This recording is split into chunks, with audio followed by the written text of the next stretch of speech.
Hi there, Mr. Thomason here.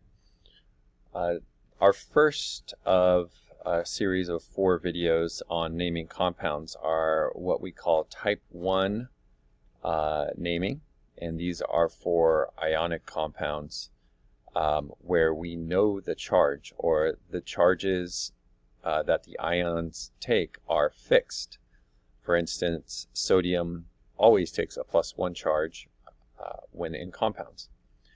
So when we know the charges, it's just a matter of getting the numbers of each ion correct when we write the formula, or getting the names right when we see the formula. So it's really important. If you don't have your periodic table in front of you, it'd be good to have that now. It's also a good idea to have your list of polyatomic ions, or if you know them really well, then you don't need the list. So when we're looking at this first one, A, LiF, so lithium and fluorine come together to make a compound with 1 lithium and 1 fluorine. And to name this, we simply have to name each ion. And fluorine, when it's an atom, has the subscript. The suffix is INE, fluorine. Whenever we take a nonmetal like fluorine or sulfur or carbon and turn it into an anion, the name changes, the suffix changes to IDE. So this becomes fluoride.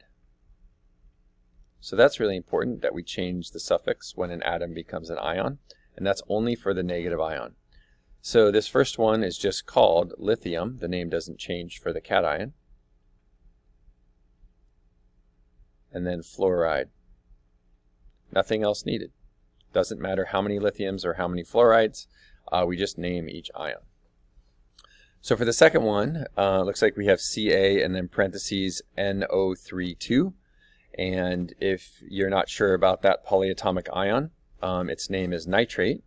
So nitrate is definitely going to be in the name here, because that's the name of the second ion. And then calcium, the name for the cation is the same as the element, so this is just called calcium nitrate. So it's typically a little easier to go from formula to name, because if we know the name of the ions, we get the suffix correct, we usually get this correct. For the third one, we have 2 ions here, so there are 2 aluminum and then 3 sulfates. So this one, again, the number doesn't matter, we're just going to call it aluminum sulfate. So it's really important that we know the names of our polyatomic ions, because that will help us get those names right. So it's a little bit more complicated when we're given the name and we have to come up with a formula, because we either have to know the charge because we memorized our polyatomic ion charges, or we have to look on the periodic table. And just a quick refresher, if you're in group 1, you take a +1 charge as an ion. Group 2 takes a +2 charge. Silver always takes a +1 charge. Zinc takes a +2, even though they're transition metals, which typically take multiple charges. Silver and zinc don't fit that rule. They only take 1 charge, so they fit under this naming. Group 3 takes a +3 charge. And that's all we really need to know for these ones, the positive charges. And here we go.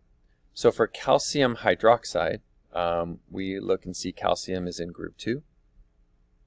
So calcium is going to take a +2 charge. And I recommend you write the ions by themselves first before you write the formula.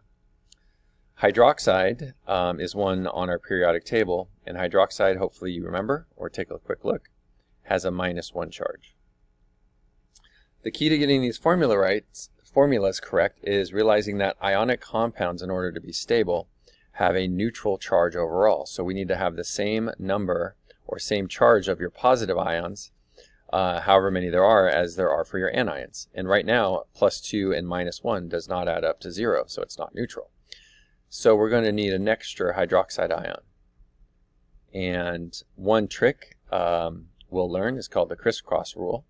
So if I have calcium 2+ and OH-, we're just going to crisscross the numbers So the 1 here, forget the negative, the 2 here.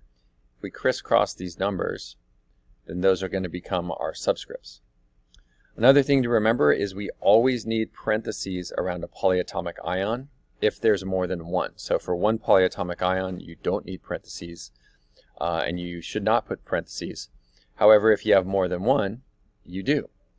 So if I have one calcium ion and 2 hydroxide ions, in order to write this formula correctly, I'm going to say calcium 1, and we leave off the subscript if it's just 1, parentheses hydroxide 2.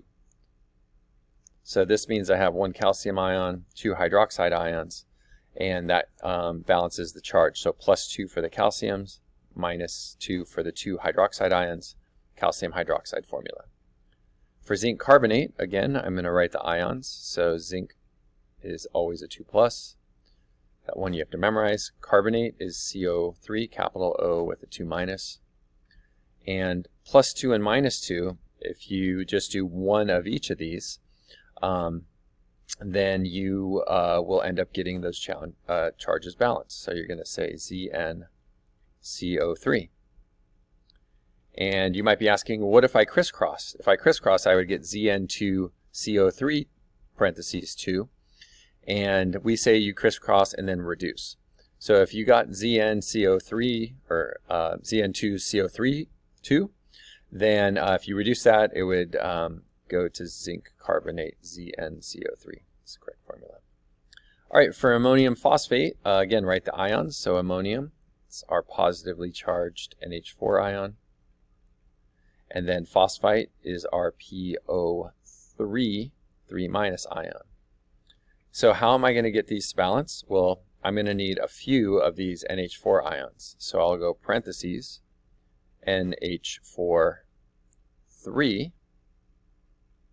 So that will give me 3 total positive charges, and then PO3 with no parentheses. So ammonium phosphite is written NH4, 3. So parentheses NH4, 3, and then PO3.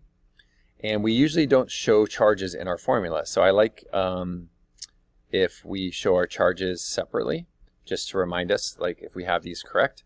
And then when you write it in the formula, you don't typically show the charges there. That's type 1 naming. I will send some practice for you to get started with.